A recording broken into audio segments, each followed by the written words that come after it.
For the second year, DPNR's Division of Fish and Wildlife celebrated Halloween with workshops that brought residents throughout the territory up close and personal with some furry flying creatures living right in their own backyards, bats.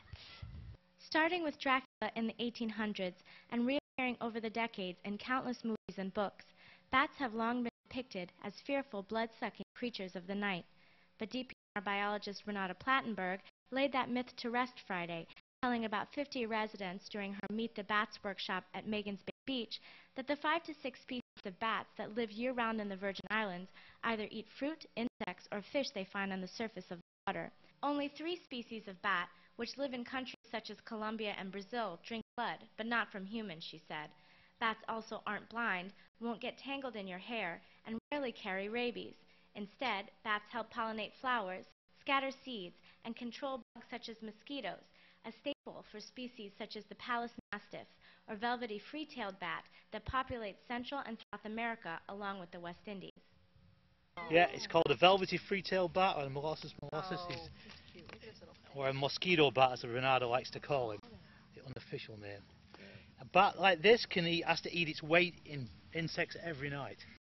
That's not a lot of weight though. Unfortunately, Plattenberg said later, bats are in danger of losing their roosting sites and habitats here in the territory.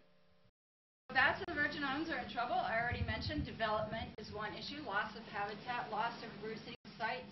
Another really important reason bats in the Caribbean are declining is because if you think about the islands, they're small, there are people all over the islands, and people all over the islands are using things like pesticides.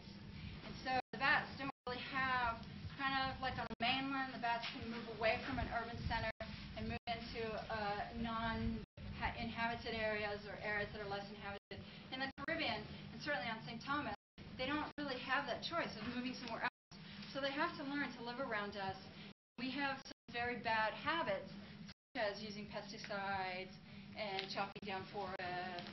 There are a few things residents can do to help, such as putting up bat houses, avoiding the use of pesticides, and leaving any roosting bats they find alone. For more information or to get other wildlife tips, contact the Division of Fish and Wildlife at 775-6762. This is Ananta Pancham reporting for the BI Source.